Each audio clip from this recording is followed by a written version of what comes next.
All right then, guys. With all these peas harvested, I better start cooking some of them, ain't I? All the recipes I'm going to do today, I think there's 5 of them. I'm going to do for just 2 servings, and you can just double the ingredients. I'll put as many as I can in the description, but you're limited to how many letters there are. So if it gets too much, I'll put a flyer at the side of me filming, okay? And the other thing I'm going to do is if I'm chopping and slicing, I'll only do it in the one video because it will just drag on for hours otherwise. Right then, so first off, the classic pea mint soup.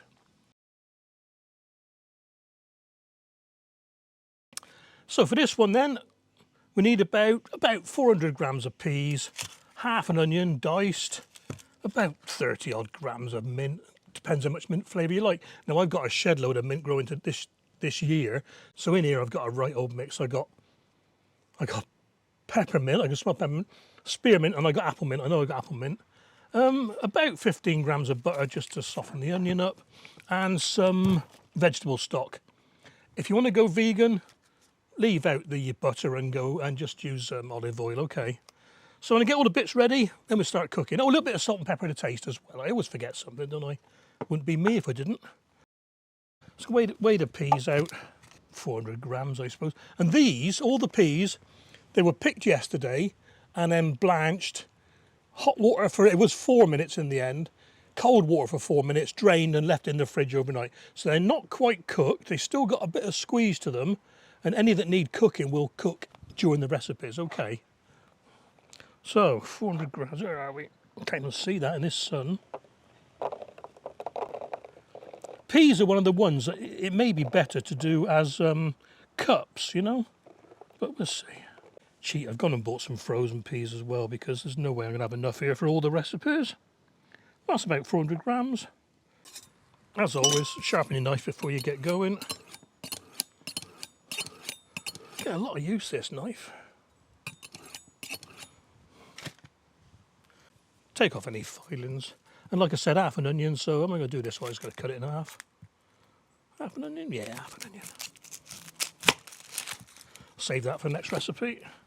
Doesn't matter how finely you dice it, because it's going to be blitzed in a minute anyway. Get rid of the little papery skin bits.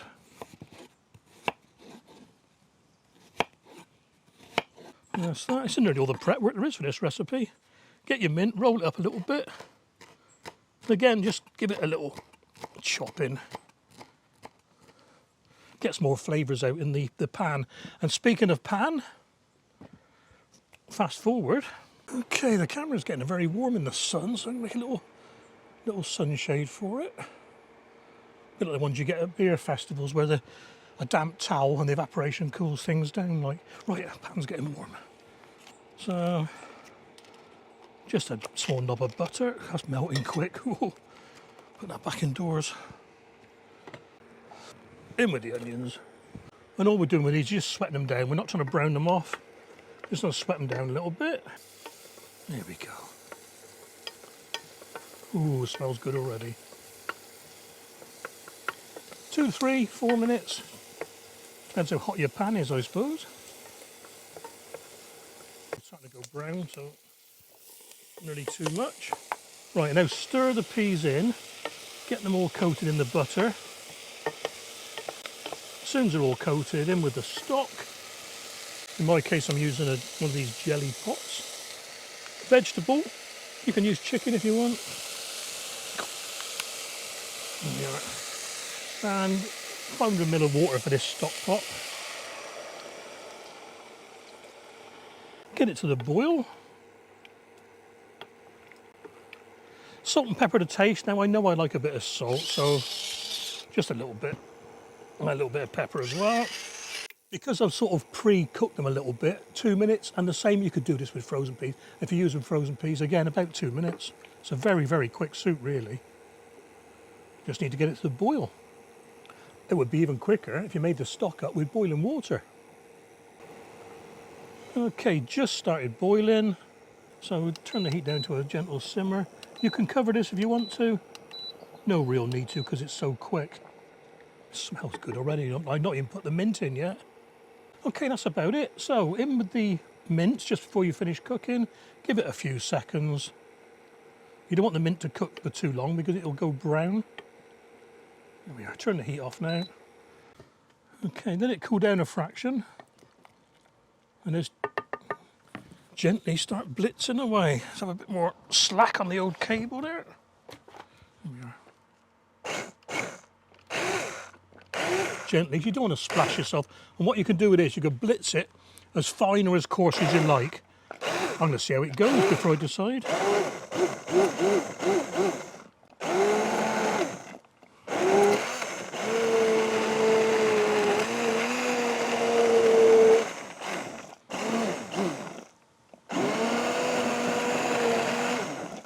I'm going for smooth.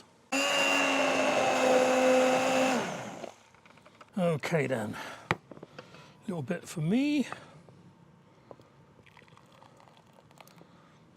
And a little bit to save for freezing. Oh, it smells good.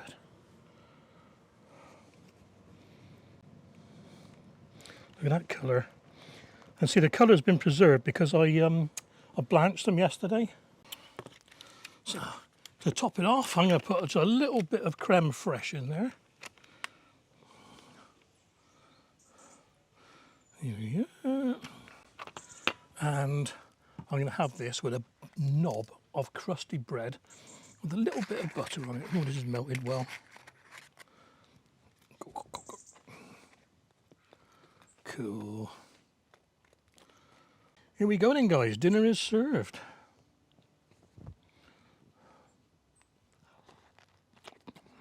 Yeah. Can't fault that.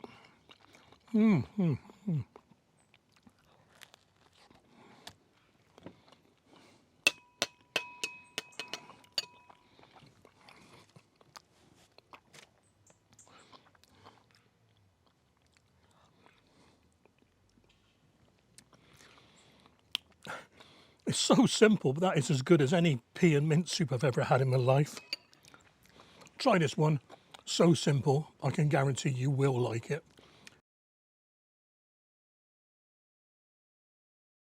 Okay then, next up is a pea hummus. Now I made a broad bean hummus, gosh, it's like 3 years ago now, so I thought I'd try a pea one. So for this we need peas, olive oil, mint leaves, tahini paste, salt and pepper to taste, garlic, I'm using lazy garlic, zest and juice of a lemon, and some za'atar. You can leave out the za'atar if you want. It just adds that little bit of Middle Eastern touch to it. It's I guess, I'll tell you what, it's easier to read what's in it than try and describe it. Well, a blend of sesame, sumac and thyme. I've got all three of those indoors, so I could have used them. Right, and I'm doing this in a blender. You could do it in a food processor. The reason I'm using a blender is because it's narrower. I'm not making an awful lot. With the food processor, I'd be scraping it down all the time. So I'm going to use the blender. And everything goes in the blender. The peas are already cooked. If they're not cooked, cook your peas 4 or 5 minutes if they're fresh, or 2 minutes if you're using frozen. So the thing I do now is to weigh the ingredients out. 300 grams of peas for this one. Again, I don't know, 4, 5, 6, 7 mint leaves. Just going to chop them so they blend down a bit quicker.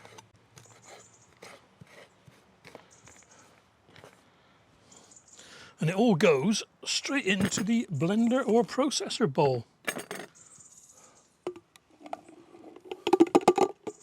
About a tablespoon of tahini. Oh, I love the smell of this stuff. That's quite a big tablespoon, isn't it? Right, lemon zest, that can go straight in. Be careful with these microplanes, guys. They are razor sharp, I tell you. In fact, I find it easier to pull it towards me.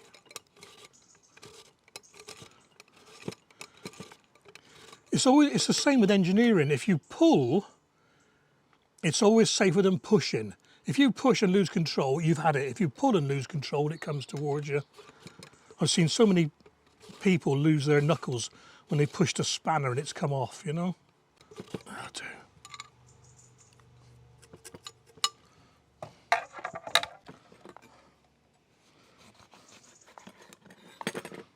I'm just going to use my normal juicer for this one. So what's that? That's about, I don't know, 2 tablespoons, I suppose. Oops, don't want the lemon peel. About a tablespoon, tablespoon and a half of olive oil. You can add more later on if it gets too thick. About 1 garlic clove. I was going to use that much.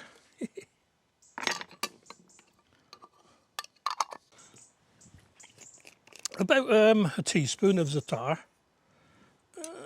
Yeah, a little bit less. If you've got it, you've got it. If you haven't, leave it out. You can use any herb you want, any spices you want. Actually, the Turkish sumac is very good on its own. I think that's about it. Now a little bit of salt and pepper to taste.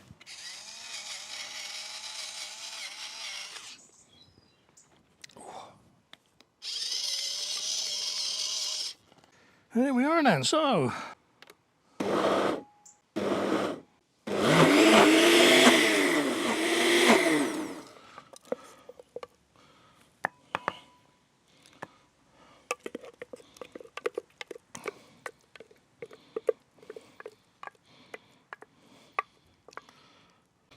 okay, a couple of mint leaves for decoration if you're so inclined.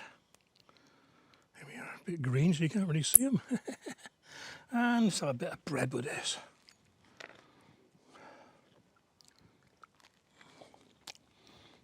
Lovely. The sesame and the pea work very, very well together. That is so different.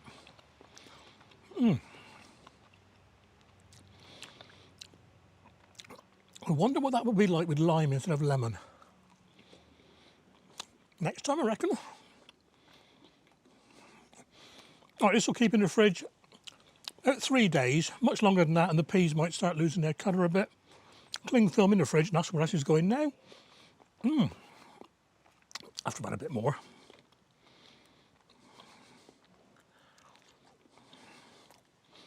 Brilliant.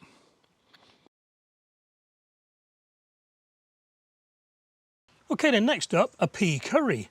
Now I've had to resort to frozen peas for this one, but I'm not using petit pois, just normal garden peas. They've defrosted and they're just going to be cooking in the curry anyway.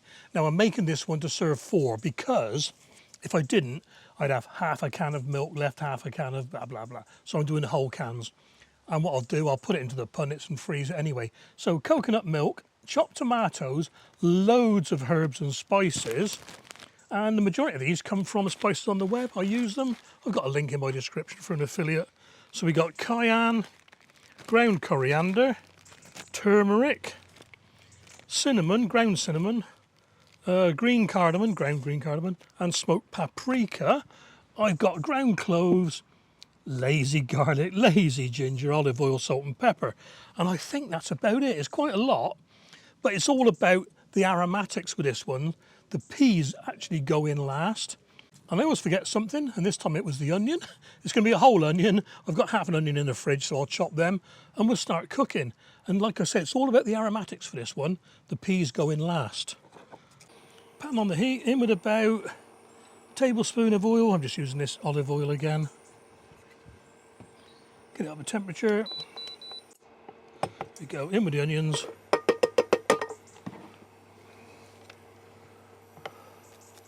And we actually want this lot to brown a little bit, so once the onions started. Lazy garlic, or a clove of garlic, or 2 cloves of garlic, sorry. So that's 2 teaspoons of, for me. Here, 1, 2. And I'm going to put things down over here as I use them, so don't forget. A knob of ginger, which is about that much.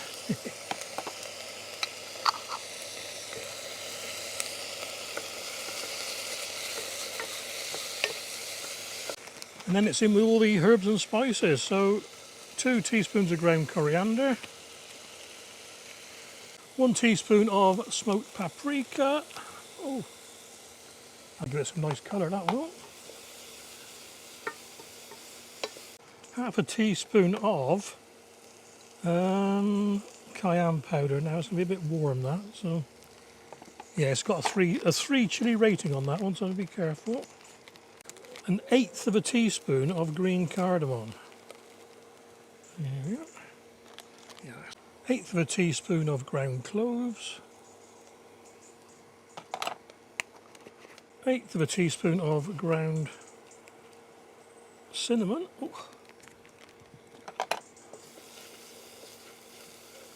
Ooh, this smells lush. Half a teaspoon of turmeric. Gonna guess this one, there we are. So we're cooking these down for about 10 minutes. You can, of course, just go out and buy a Patak's curry sauce or a tikka masala sauce or whatever. Just as easy. It's a pea curry, you know what I mean? Yeah, they're doing all right. Right, in with the tomatoes now then.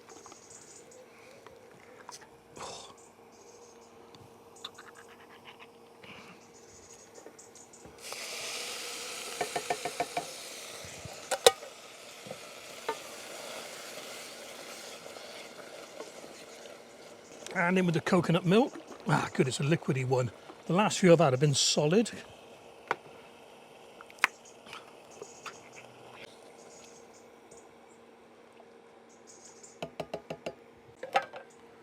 There we are, look at that. Already looks like a curry. And while that's coming to the boil, well, 300 grams of peas, roughly. Oh, it's 297. So we let this boil for a bit. 2 minutes, it just started boiling, so 2 minutes. Taste as ever. Oh wow, doesn't need the peas. A little bit of salt, I think.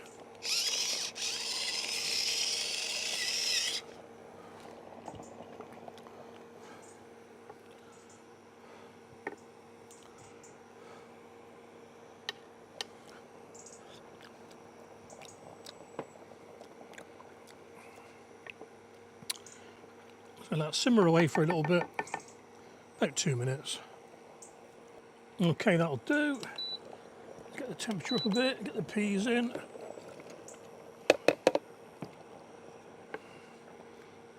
Just stir gently, you don't want to break the peas. Back to the boil. Okay then, it's up to the boil now. We're going to simmer this for about 5 minutes. I want it to thicken up a little bit, so I'm not going to put a lid on it. If you're happy with how runny it is, or how thick it is, then put a lid on. But I'll leave this 5 minutes, back in 5 minutes, guys. Okay then, that's 5 minutes now, so all change. Some for me.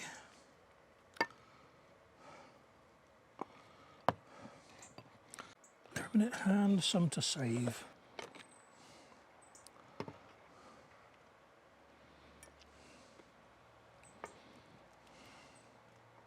Okay then, the obligatory taste test. Going to be hot, isn't it? I mean hot, as in hot, hot. Not spicy hot.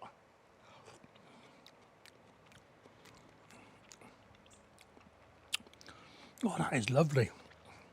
That is girt lush. You can make this as hot or as cold as you like, you know. Add more cayenne, add a few chili flakes. You could even put chili flakes on it to serve, you know. That is quite different. I'm liking this one.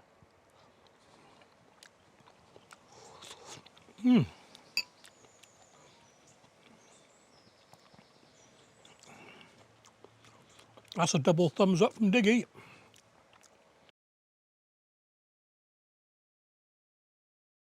Okay then, a pea and radish salad. I'm doing this as a starter, so it's not very big. Peas, radish, onion, salt. I'm using coarse salt for this one, olive oil, white wine vinegar, some chili flakes. I'm using Aleppo pepper for this one. It's only got a 1 chili rating, so it's not too hot, but taste it yourself before you decide how much to put in. And some chives and some fresh mint leaves. These were, honestly, these were picked 5 minutes ago and they've wilted already. Crazy. And some cheese. Now you can use feta type cheese or grated parmesan. I'm using feta. And this is a no-cook recipe, so let's get these bits and pieces out of the way.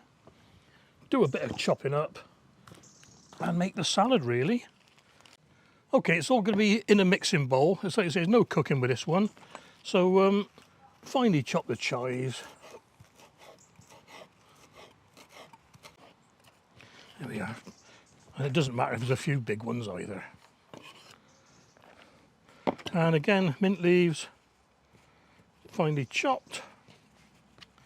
Roll them up into a little parcel and then curl your fingers over.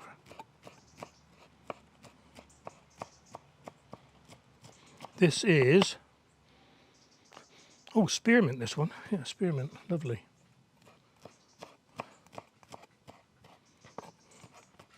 There we are. Again, some big ones, some little ones. And with the onion, now, I'm going to peel the whole onion. I'm just thinking, sorry. No, I don't do that very often. And what we're going to do, we're going to have a little taste of the onion, because if it's a bit hot or a bit too pungent for you, you can soak the onion in water to get the taste out of it, a little bit of the taste.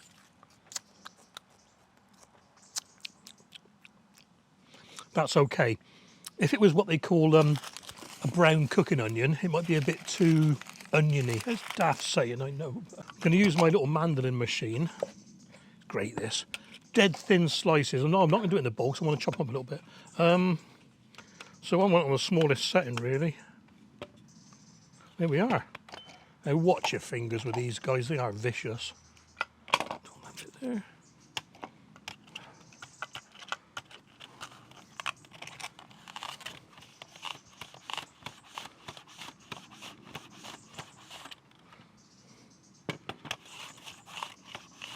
I reckon that'll be enough, you know. Yes, that's plenty. And I'll save that for the next dish. So we've got some dead thin pieces of onion. Just going to chop these a little bit so they're not too big in your mouth.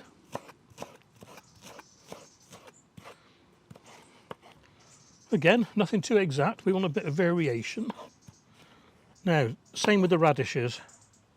I've got 4 here. I probably only need 3 actually. So just top and tail them. I don't know if I can do all these together. I might be able to. Let's have a go. Let's have a go. A little bit thicker for these. So one more notch.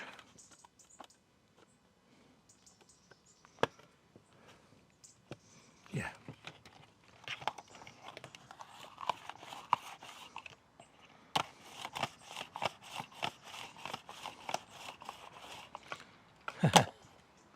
Oh, that's better. Yeah, they're good. No, I will use all 4 because there's quite a bit left behind. Won't be the waste though.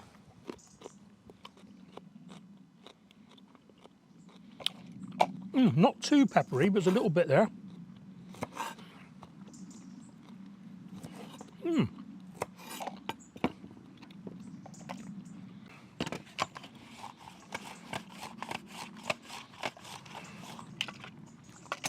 Oh, yeah. Oh, there's a little bit of heat building up there.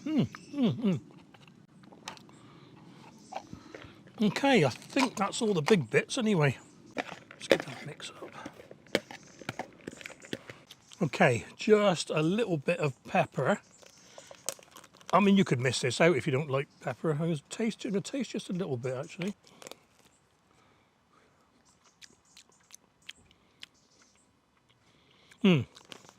Yeah, a little bit of heat to them, not too much though. So just under a quarter of a quarter of a teaspoon. A little bit of coarse salt. What's that? Maybe half a teaspoon again. 2 tablespoons of olive oil. I'm using this one. I was gifted this one, so I haven't got much olive oil left actually. It's quite a price this year.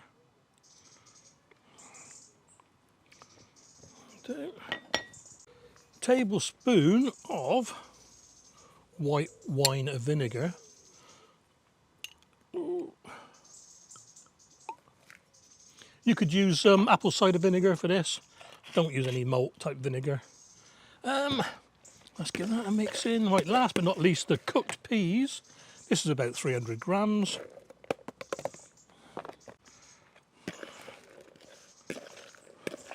Give them all a mix in to get it all coated.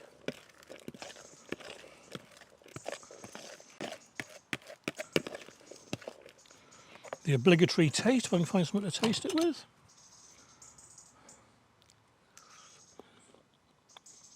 Yep. Last but not least, a bit of feta crumbled.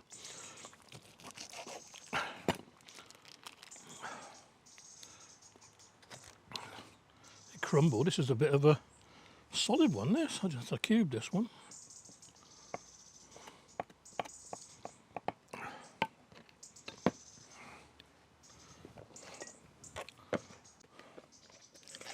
Mix that in as well.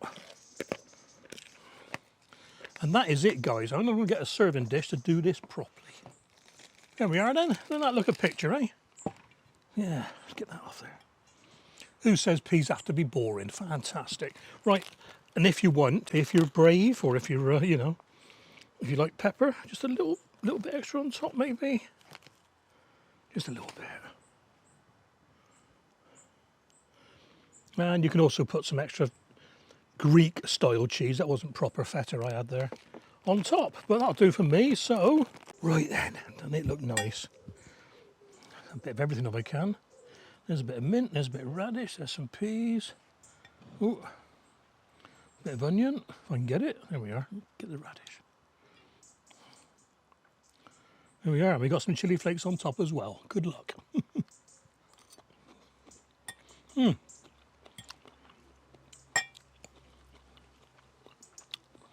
Very nice. Adding the white wine vinegar really helps, gives it a little bit of, is it astringency? Acidity.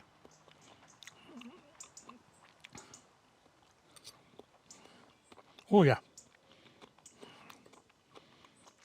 Yes, anyway, I'm liking this. We got it all there, haven't we? Pea, chive, cheese, radish, onion. Yeah, we got it all there. And a pepper flake on the outside. Great. And I'll just put it in a serving dish. That'll be enough for 2 people, I reckon. Yeah. Nice little starter, that one. And I'll tell you what, I will be having this later on. That's another diggy thumbs up. I'm liking that.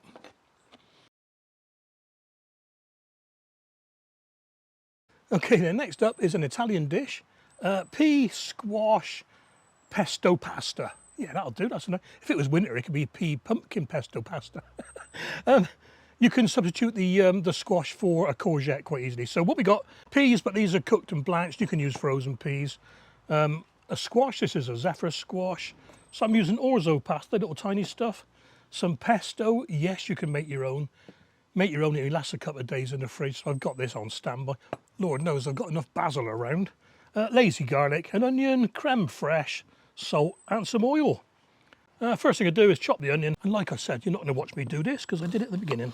Okay, then while we're chopping the onion, I might as well chop the squash as well. Like I said, it's a zephyr squash. Fairly small chunks.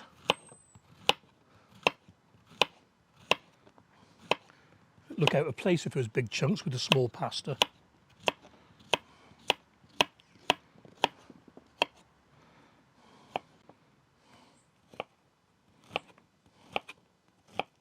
Here we are, all done. Right, let's find something to put these in. Right, get some water on the boil. And usually for me, I'm using sort of cups for this one. Just easier to, it makes more sense to use cups for this small pasta. See, this is the orzo pasta, look. Tiny little grains. Right, a bit of salt in there. You can leave that out if you want. I know a lot of people don't like adding salt to their cooking. It does raise the water temperature a little bit. 2 cups, this is half a cup. 1. Nearly 2, nearly 1. That'll do.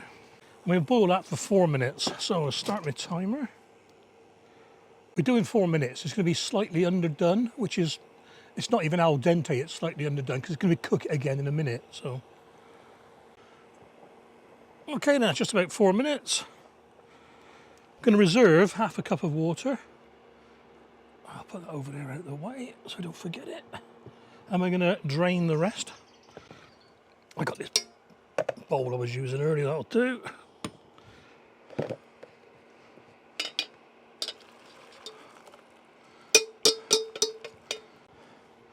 Okay, straight back on the heat with that. Bit of olive oil. Tablespoon or so. Okay, then in with the onion.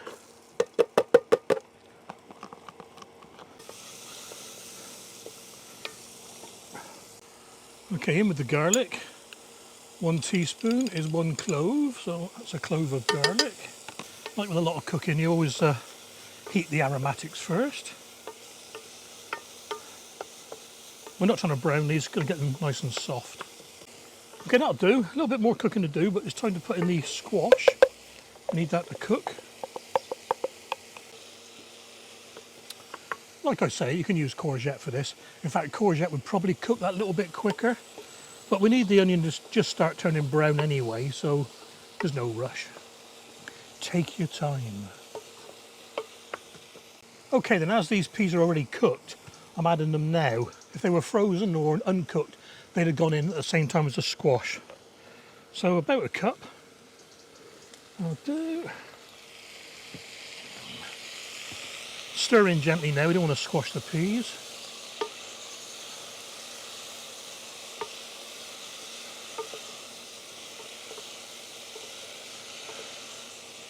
That'll do. Okay, 2.5 tablespoons of pesto. This is Tesco's finest. It was on offer, so well, there's 1.25. There's 2.5. Again, stir it in gently. Get the flavours mixed up. Ooh, some flavours in that. I can smell the basil.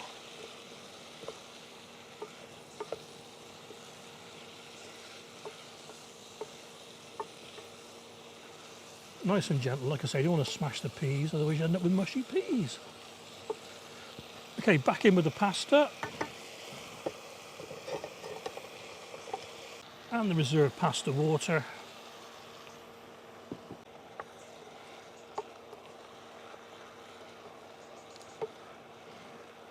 About another minute and the water would absorb into the pasta and it would be fully cooked. More of a turning motion than a stirring, if you know what I mean. There we are. Well, I'll tell you what, guys, that's just about it. One last ingredient, if you want to add it, is crème fraiche. I want to make mine a little bit creamy pasta, you know. So a couple of tablespoons of this and mix it in.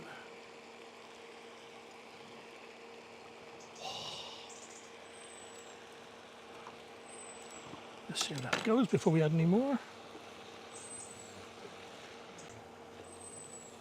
That'll do lovely. Right, off with the heat. Okay then, that looks absolutely divine.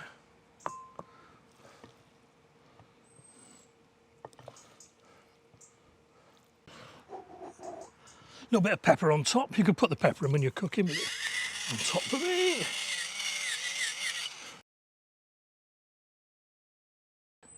We got pea, we got onion, we got the pasta. Yeah, that's nice. Just the right amount of crème fraiche as well, much more and it'd be a bit too creamy, I think. And the pasta is just right. It is now al dente. That last minute or so did its job with the reserved water. That's good. Well, there you are, guys. I think that's, what, 5 recipes now? Yeah, 5 recipes. Hope you've enjoyed these. It just goes to show you that peas don't have to be steamed or boiled with your roast dinner. There's a lot more you can do. And I'll tell you what, this is so nice. Maybe some more of this. God, bloody hell. That's another keeper. That's really good. Well, there you are. A couple of plot-to-plate recipes with a few extra frozen peas chucked in, because I didn't have quite enough. But, wow, peas are fantastic. Hope you enjoyed it, like I said. Catch you on the next video.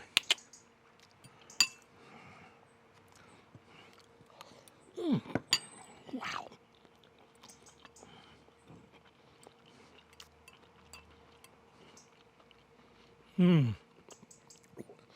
It's so simple.